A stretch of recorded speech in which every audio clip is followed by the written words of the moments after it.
look me in the eyes, and I keep you in my heart is where you are. नमस्कार, मैं अरुण पांडे और आज फिर एक ऐसी शख्सियत से आपकी मुलाकात करा रहे हैं जो आज के जीवन में इनकी बहुत सारी बातों का बहुत इम्पोर्टेंस है। और अगर उस बातों को हम अपने जीवन में सीरियसली ढालते हैं ना, तो जीवन में स्वास्थ्य जो सबसे बड़ा धन कहा जाता है वो आपके पास हमेशा रहेगा। हमारे मेहमान डॉक्टर अमित कोहली, और ये बहुत ऐसी विद्या में बात करने जा रहे हैं आज, जो आज के डेट में प्रचलन में आ चुका है। पहले ऐसा नहीं था, लेकिन आज के डेट में ये स्वाभाविक तौर पे एक प्रचलन में आ चुका है। और उस विद्या के बारे में हम इन्हीं से सारी चीज़ें जानेंगे, इनके जीवन की यात्रा के बारे में जानेंगे और इन्होंने कहाँ कहाँ किस तरह से ट्रीटमेंट दिया और उसका लाभ कैसे हुआ उसके बारे में जानेंगे। डॉक्टर कोहली, बहुत बहुत स्वागत है आपका हमारे स्टूडियो जेजेटी स्टूडियो में। Thank you for the invitation. Doctor, ये जो आज हम लोग जिस मुद्दे पर बात करने के लिए बैठे हैं, जहाँ तक हम समझते हैं कि उसको एक्वा थेरेपी, मतलब पानी से ट्रीटमेंट कैसे किया जाता है किसी भी डिजीज़ के लिए, किसी भी बीमारी के लिए, मतलब फिजियोथेरेपी से भी जुड़ी हुई कोई चीज़ है, उसके बारे में आपसे हम डिटेल्स जानना चाहेंगे। ये पहले तो आप अपना परिचय दें कि आप कहाँ कहाँ किस तरह से कैसे चले हैं, क्योंकि वो भी जानना बहुत अच्छा लगता है, ज़रूरी है। Thank you for inviting today. मेरा नाम डॉक्टर अमित कोहली है। मेरा स्पेशलाइजेशन मैंने masters university of South Australia से किया है। Specialisation orthopaedic and manual therapy. I am a physiotherapist, but physiotherapy में अलग अलग वर्टिकल्स होते हैं। ऑर्थोपेडिक होता है, रेस्पिरेटरी, कार्डियोक, पीडियाट्रिक होता है, गायनेक होता है, तो उनके अलग अलग वर्टिकल्स होते हैं। मेरा स्पेशलाइजेशन ऑर्थोपेडिक्स में है। अच्छा। तो ऑस्ट्रेलिया में मैंने वहाँ से specialisation orthopaedic and manual therapy का किया है जी। उसके बाद में I came back to India and वहाँ पे हिंदुजा हॉस्पिटल है, जहाँ पे मैंने कम से कम 8-9 साल बिताए। बहुत अच्छी जगह है, बहुत सीखने को मिला है। बहुत बड़े बड़े डॉक्टर से, मुंबई में बहुत बड़े बड़े डॉक्टर से बहुत अच्छा सीखने को मिला है जी। देन मेरा हमेशा से था कि हम कुछ नया करें, जहाँ पे पेशेंट्स का ट्रीटमेंट, जो मुझे लगता था कि पूरा सर्कल ट्रीटमेंट कंप्लीट होता नहीं, कुछ चैलेंजेस आते थे। अच्छा। तो जब हम ऑस्ट्रेलिया में थे तब वहाँ पे एक्वेटिक थेरेपी काफ़ी कुछ नया उधर ट्रीटमेंट जस्ट स्टार्ट हुआ था। एंड दिस इज़, ये जो ट्रीटमेंट है ये फर्स्ट वर्ल्ड कंट्रीज़ में ज़्यादा पाया जाता है। अच्छा, ये एक्वेटिक जो ट्रीटमेंट की बात कर रहे हैं, हम आपको बता दें दर्शकों कि ये पानी से, शुरू में जैसे हमने बताया था कि पानी से थेरेपी कैसे होता है, और उसका आज के डेट में बहुत इंपॉर्टेंस होता जा रहा है, चूँकि उसका रिजल्ट मिल रहा है। इस लिहाजन ये बहुत इंपॉर्टेंट चीज़ें हैं जो अभी डॉक्टर अमित बताने जा रहे हैं। तो ये ऑस्ट्रेलिया में भी उस समय पहली बार शुरू हो रहा था? हाँ जी, ये ऑस्ट्रेलिया में भी तभी जस्ट शुरुआत हुई थी। और अच्छा। यूएस, यूके, यूरोपियन कंट्रीज़ में ये बहुत आप अगर ये देखा जाए कि पूरे वर्ल्ड में सिर्फ 3000 सेंटर्स है, मतलब बहुत आज की डेट में भी बहुत। सो 3000 is in the world actually is a very small number. So this is a very growing field, और इसमें बहुत जो अभी न्यू तरीके के जो टेक्निक्स आ रहे हैं ट्रीटमेंट के, इसमें बहुत बेनिफिट हो रहा है। मैं कुछ आपका बताना चाहूँगा कि जैसे हमने एक सेंटर चालू किया था बॉम्बे में, जहाँ पे हम 4 वर्टिकल्स के अलग अलग डॉक्टर्स को स्पेशलाइजेशन किया था। जहाँ पे बच्चों का स्पेशलाइजेशन, मतलब बच्चों में, मतलब जो स्पेशल बच्चे हैं, सेरेब्रल पॉल्सी, आजकल ऑटिज्म बहुत पाया जाता है। क्या ये हमारे दर्शकों को थोड़ा सा इसको सिंपल करके बताएं? हाँ। सेरेब्रल पॉल्सी मतलब आपका स्पेशल बच्चा होता है, मतलब आपका जो माइलस्टोन्स होते हैं, जो आपका बच्चे की उम्र 5 साल होने चाहिए, तो मेंटल डेवलपमेंट और कई बार फिजिकल डेवलपमेंट थोड़ा सा पीछे चलता है, स्लो होता है। तो वो स्लो 1 साल का हो सकता है, 2 साल का हो सकता है, या एकदम ही 6 महीने का हो सकता है, जिसे थोड़ा हम लोग शुद्ध हिंदी में मंद बुद्धि कहते हैं, कुछ इस टाइप का। हाँ जी। बट वो हर एक का अलग अलग टाइप का वेरिएंट होता है। कईयों को फिजिकल रिक्वायरमेंट होती है, फिजिकल इश्यूज होते हैं, कईयों को मेंटल इश्यूज होते हैं, तो हर एक का डिफरेंट होता है। अच्छा। फिर बच्चे में कई बार फ्रैक्चर हो जाता है, लिगामेंट होता है। बच्चों में स्पोर्ट्स का बहुत ज़्यादा स्कोप है। वो वैसे हमने एक वर्टिकल चालू किया था। दूसरा आता है ये गायनेक। ऑस्ट्रेलिया से लौटने के बाद? ऑस्ट्रेलिया के लौटने के बाद हमने हिंदुजा किया, हिंदुजा हॉस्पिटल में थे। फिर हमने ये सोचा कि हमने ये चालू करने चाहिए ये पर्टिकुलर थेरेपी का, जहाँ पे ये स्कोप बहुत ज़्यादा है। तो हमने बॉम्बे में ये वर्टिकल जो हमने एक्वेटिक थेरेपी का हमने सेंटर वगैरह चालू किया था। अच्छा। तो जहाँ पे हम 4 टाइप के वर्टिकल्स में फोकस था। अच्छा। एक था बच्चों का, एक था गायनेक जहाँ पे आपका पोस्ट प्रेगनेंसी, प्री प्रेगनेंसी, कईयों को लेडीज़ को ऐसे होता है कि वो हंसते हैं, खांसते हैं तो थोड़ा सा यूरिन लीक हो जाता है। उनको मीनोपॉज के इश्यूज, उनके लेडीज़ के इश्यूज, उनका ट्रीटमेंट हम पानी के अंदर लेके ट्रीटमेंट करते थे। अच्छा। जहाँ मसल्स बहुत ज़्यादा वीक हो जाती है बेसिकली, ओबेसिटी होती है, मतलब मोटापा का। तो एक जगह से दूसरी जगह तक आप चलने जाते हैं मगर उसमें आप थक जाते हैं। तो उसमें आपको पानी के अंदर क्या होता है कि आपका बॉडी का वेट एकदम कम होता है। आपका 1/10 बॉडी का वेट हो जाता है। समझो किसी की वेट 100 kg है और जैसे ही पानी में आप पानी का लेवल आपके कंधे तक होता है तो आपका वेट सिर्फ 10 kg, मतलब आपको जोड़ों पे सिर्फ 10 kg प्रेशर उतना कम हो जाता है। तो उसका बेनिफिट आपको बहुत ज़्यादा मिलता है। तो आप एक्सरसाइज और अच्छी तरह कर सकते हैं। अच्छा। ये लेडीज़ का है। ऑर्थोपेडिक में जैसे आपका अगेन फ्रैक्चर्स हो गया, लिगामेंट इश्यूज हो गए, कमर का पेन है, नेक एक है, बैक एक है, आपको रूमेटॉइड आर्थराइटिस है, मतलब अलग अलग ऑस्टियोआर्थराइटिस जहाँ पे आपको जोड़ों में दर्द है, अलग अलग तरीके के जो ऑर्थोपेडिक कंडीशंस है उनमें हम ट्रीटमेंट देते हैं। मसल को स्ट्रॉन्ग करता है, मसल को स्ट्रेचिंग वगैरह इजी हो जाती है। और सबसे बड़ा बेनिफिट हमने पाया गया है न्यूरोलॉजी में, मतलब जिनको पैरालिसिस हो गया है, पार्किंसन हो गया है, जहाँ पे आपको बैलेंस का इशू है, कोऑर्डिनेशन का इशू है, ये चीज़ों में आपको पानी में बैलेंस और कोऑर्डिनेशन का बहुत इजीली हो पाता है। तो इसमें बेनिफिट उसमें सबसे ज़्यादा दिखाई अच्छा, इसमें और भी बहुत सारे आजकल फॉरेन में भी हमने सुना है और इंडिया में भी इनफैक्ट कि प्रेगनेंसी की जो आप बात कर रहे थे कि गर्भधारण के दौरान जिस समय प्रेगनेंसी की बात होती है, बच्चे की डिलीवरी भी बहुत ज़्यादा पानी के अंदर कराई जाती है टब में। यस, सो ये वाटर बर्थिंग है, ये हमारा फील्ड नहीं है। अच्छा। मतलब ये गायनेकोलॉजिस्ट का फील्ड है।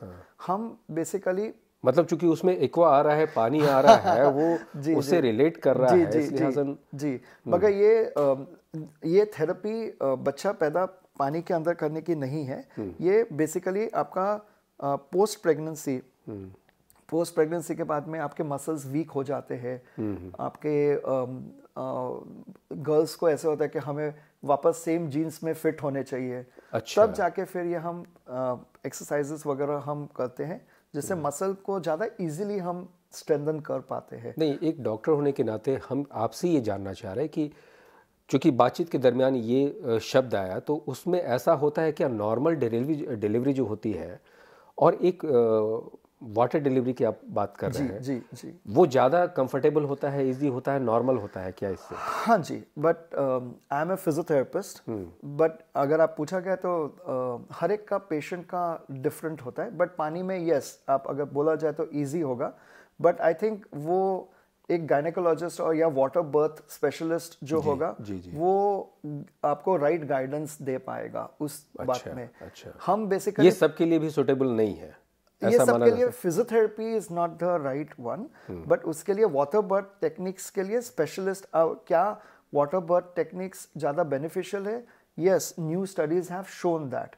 बट हाउ मच और what is the right way, I think that is water birth जो गायनेकोलॉजिस्ट होते हैं, they will be the right person to guide you on that.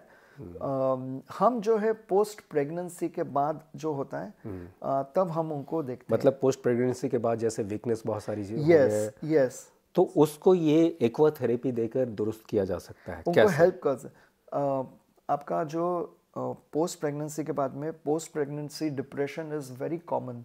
तो जहाँ पे आपका बहुत ज़्यादा साइकोलॉजिकली मदर्स को ऐसा लगता है मेरे बच्चे को कुछ हो ना जाए, ये बहुत बड़ा, तो वो मेंटली बहुत ज़्यादा अच्छा, ये फिजिकली के साथ साथ मेंटली भी इसको फिट करता है ये एक्वा थेरेपी। यस, इसीलिए हम कुछ जैसे टेक्निक्स है वात्सु की जो मेंटल रिलैक्सेशन के लिए दिया जाता है। अच्छा, जैसा आज हम देख रहे थे आपके जी, साथ एक जी। ट्रीटमेंट के दौरान जी कि पानी के सरफेस पे फ्लोट कराना, एक बैकग्राउंड में म्यूजिक चलाकर, बहुत सूदिंग म्यूजिक चलाकर, जी। बहुत अच्छे म्यूजिक जी। चलाकर, और आप एक जस्ट वो उसका मूवमेंट जो देख रहे थे, हम अपने दर्शकों को उसका वीडियो भी दिखाएंगे। जी। एक मूवमेंट जो हम देख रहे थे कि बिल्कुल एक मछली की तरह फ्लोट करना धीरे धीरे, और सराउंडिंग, और उनको जिनका ट्रीटमेंट चल रहा था उनको हमने ये देखा, महसूस किया कि उस दौरान उनकी आंखें बहुत बार मूंद रही थी, बंद हो रही थी।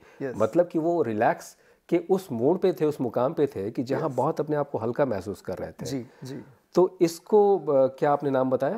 वात्सु, WATSU, वात्सु थेरेपी। ये जापानीज टेक्निक है। अच्छा। जहाँ पे बहुत ज़्यादा मेंटल रिलैक्सेशन की, आजकल आप देखेंगे कि एंजाइटी, डिप्रेशन, ये बहुत स्ट्रेस, ये बहुत ज़्यादा, क्योंकि लोगों को मतलब दे आर आप अगर देखेंगे कि बहुत ज़्यादा काम जो करते हैं, लॉन्ग आवर्स जिनका होता है, उनको आजकल आपको सेल्स का टारगेट होता है, मार्केटिंग का टारगेट होता है, तो एक स्ट्रेस का एनवायरनमेंट। तो कैसे इसको ये कैसे कंट्रोल करता है वो? इनको हम पेशेंट को बेसिकली एक फ्लोटेशन, जैसे आपने कहा, आपने वीडियो में बताएंगे, फ्लोटेशन करके एक अलग अलग तरीके का मूवमेंट से हम करते हैं जी, और वो बेसिकली मेंटल रिलैक्सेशन आपको प्रोड्यूस करते हैं। We try taking it slowly into the way जहाँ पे आपका mind is put at rest.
हमने कई बार देखा गया कि कई पेशेंट्स ये टेक्निक करने के बाद आके एकदम रोना चालू कर देते हैं, because they have so much of built with in themselves कि वो आके कई बार तो बहुत फूट के रोते हैं। मतलब रोना इस लिहाजन कि बहुत ज्यादा हल्का अपने आप को महसूस कर रहे हैं। यस, है ना? हाँ, और कई जाके एकदम थोड़ी देर के लिए डीप स्लीप में चले जाते हैं। द होल आइडिया इज कि to take the patient into that journey of deep sleep.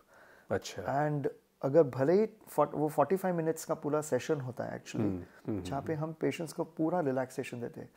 ये प्रेगनेंसी में बहुत बेनिफिशियल है। कई बार रिलैक्सेशन करने के लिए पोस्ट प्रेगनेंसी में भी ये बहुत बेनिफिशियल है। स्ट्रेस में, एंजाइटी, डिप्रेशन में ये लोग हमारे पास मतलब पोस्ट एंड प्री दोनों प्रेगनेंसी में ये इसका यस ट्रीटमेंट का फायदा है। यस, और वो भी पर्टिकुलर आपका सेकेंड ट्राइमेस्टर नहीं, फर्स्ट ट्राइमेस्टर में सबसे ज़्यादा बेनिफिट है। अच्छा। इन सेंस के उसमें एक्सरसाइजेस नहीं करेंगे।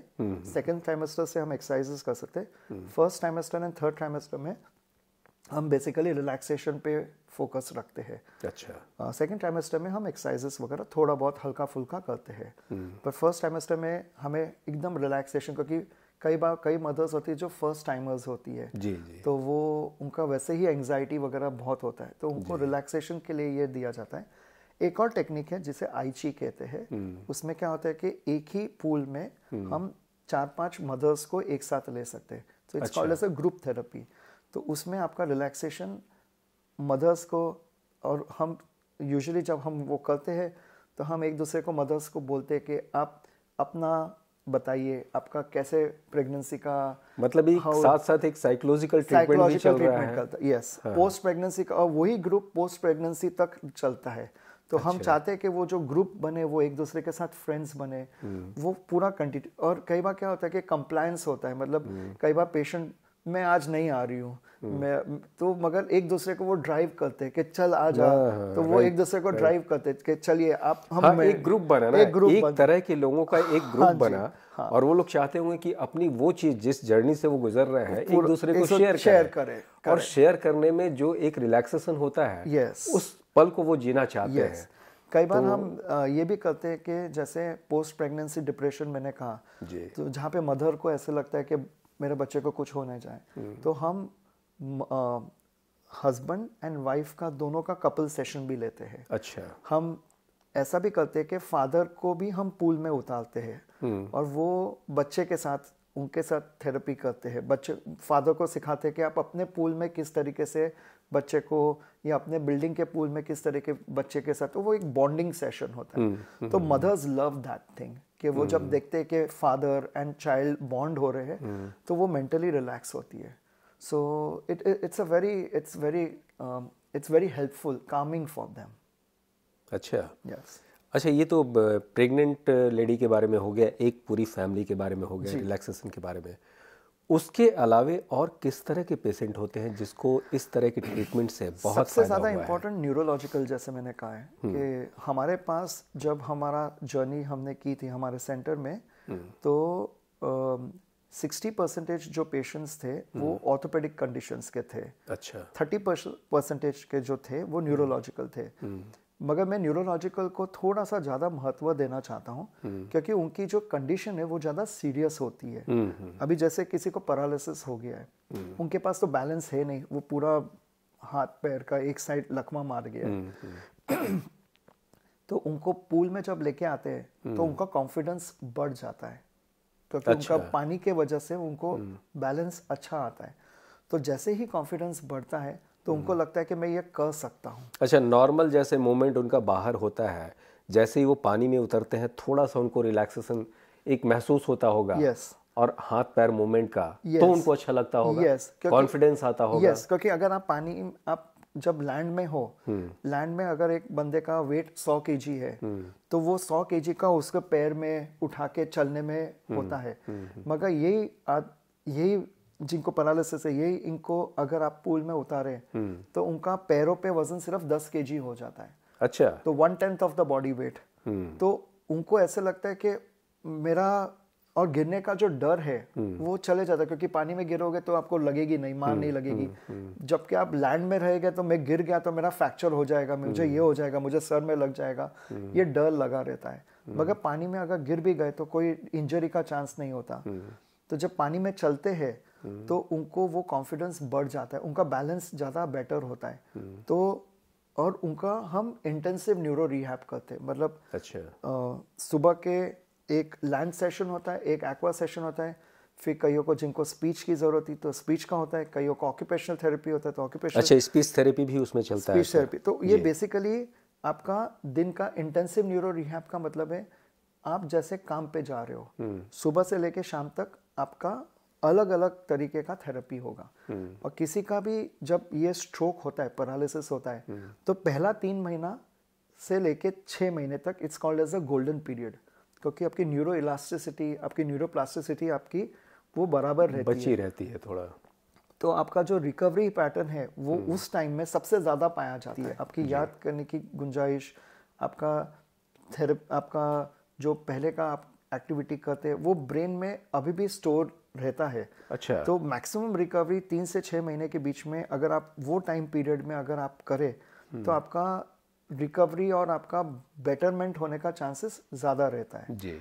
इट ऑल्सो डिपेंड्स आपका कितना ब्रेन में आपका ट्रॉमा हुआ है, बट ये एज अ थंब रूल ये टाइम हमने देखा गया है कि 3 से 6 महीने का is called as a golden period. उसके अलावा 1 साल के बाद में जैसे अगर कोई आता है तो उनका रिकवरी का पैटर्न थोड़ा सा कम होता है, बट अगर आप बराबर टाइम पे आते हैं तो उसका बहुत बेनिफिट होता है। पार्किंसनिज्म, आपका जो शेकिंग है, हाथ वगैरह हिलते रहना, ये सारी चीजें, तो उनका भी पानी में देखा गया कि आपका बैलेंस कंट्रोल थोड़ा सा बेटर पाया जाता है।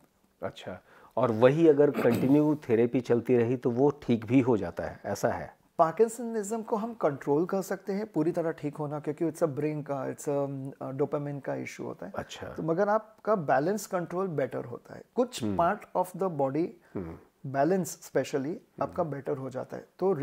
तो फिर मेडिसिन का आपका जितना लेने की जरूरत है उसका लेवल उसको पूरी तरह ठीक नहीं कर सकते, मगर ये है कि बैलेंस आपका बेटर होता है, गिरने का चांस जो है वो कम होता है, आपकी मेडिसिन का लेवल कम हो जाता है, and it's naturally helping, it helps. लेकिन ये पैरालिटिक पेशेंट जो है उनमें बहुत कारगर है ये? बहुत ज़्यादा, बहुत ही ज़्यादा। अच्छा, चूँकि आज के दिनों में पैरालिटिक पेशेंट बहुत ज़्यादा हो रहे हैं, उसका सीधी रीज़न है कि डायबिटीज़ और बीपी दोनों का कॉम्बिनेशन, और ये अल्टीमेटली लोगों को थोड़ा सा पैरालिटिक अटैक की तरफ ले जाता है। आगे भी बहुत सीरियस चीज़ें होती हैं, लेकिन पैरालिटिक अटैक की तरफ ले जाता है ऐसी चीज़ों को।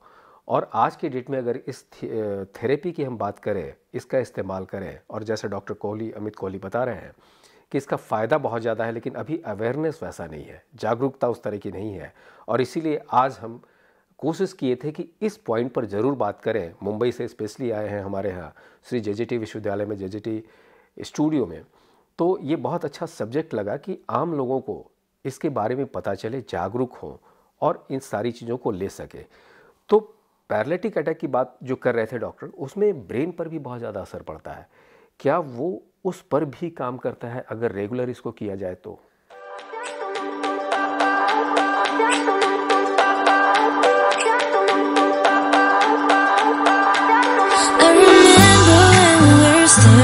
Photo. Don't forget the way you look me in the eyes, and I keep you in my heart is where you are. I still think